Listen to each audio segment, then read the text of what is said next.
చాలా సింపుల్‌గా నెల్లూరు స్టైల్ చేపల పులుసు, రాగి సంగటి చేసుకుందామా? నాకు తెలిసిన స్టైల్‌లో మీకు షేర్ చేస్తాను. చేపల పులుసుకి కొంచెం ఆయిల్ ఎక్కువ పడతది. ఆయిలు, జీలకర్ర, ఆనియన్స్ వేసి వేగిచ్చి దాంట్లో కొంచెం అల్లం పేస్ట్ వేసి వేగిస్తే మంచిగా వాసనొస్తది. దాని తర్వాత టమోటా ఏసేసి ఉప్పు, పసుపు ఏసామనుకోండి బాగా మగ్గతది. దాంట్లో అల్లం, తెల్లగడ్డ పేస్ట్ అయినా వేసుకోవచ్చు, వెల్లుల్లిపాయ అయినా వేసుకోవచ్చు. మాకు వెల్లుల్లిపాయ అంటే ఇష్టం కాబట్టి మేము వేసుకున్నాము. ఎండుమిరపకాయలైనా యూజ్ చేయొచ్చు, పచ్చిమిరపకాయలైనా యూజ్ చేయొచ్చు. మేము పచ్చిమిరపకాయలు యూజ్ చేసాము. ఎందుకంటే కారం ఆల్రెడీ వేస్తా కాబట్టి.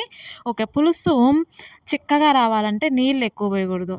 నీళ్ళు తక్కువ పోసి మనకు పులుసు ఎంత కావాలో అంత వాటరే పోసుకోవాలి. ఎక్కువ పోస్తే పలసనయిపోతది, చిక్కబడదు.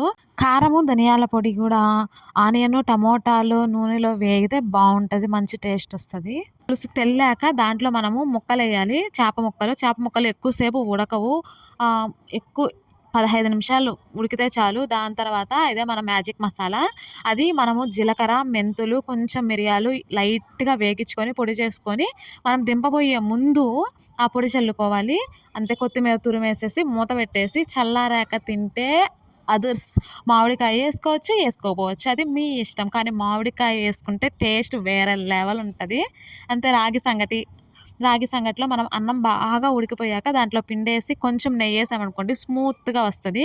అంతే. రాగి సంగటి రెసిపీ ఫినిష్. సింపుల్‌గా హాఫ్ అన్ అవర్‌లో సింపుల్‌గా అయిపోతుంది.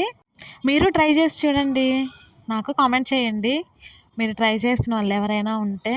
అంతే ఈ వీడియో. టాటా. Bye bye. See you.